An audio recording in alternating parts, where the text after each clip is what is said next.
C'est un film que j'attends quand même pas mal. Ce nouveau Tomb Raider, reboot de la saga avec Angelina Jolie, se dévoile enfin. Jusqu'à présent, il faut avouer qu'on avait très peu d'informations à son sujet. Maintenant que la production doit être bien entamée, on commence à en avoir plus. Déjà une affiche ainsi qu'une première bande-annonce vient de sortir. Du coup, je vous propose de vous dire ce que l'on sait sur ce film.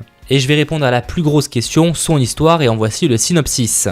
Lara Croft est la fille d'un aventurier excentrique qui a disparu quand elle était à peine adolescente. Maintenant, c'est une jeune femme de 21 ans sans aucun objectif réel.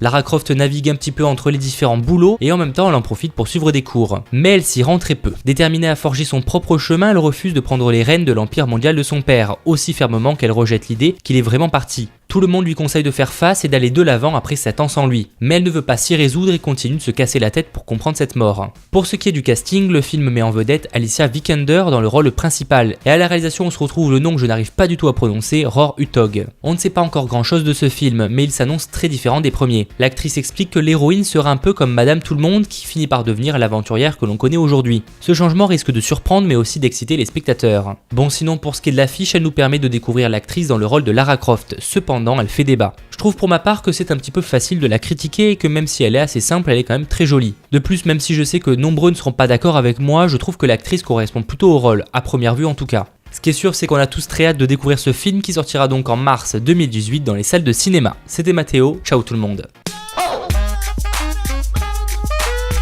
Like, damn, that's a cold ass honky.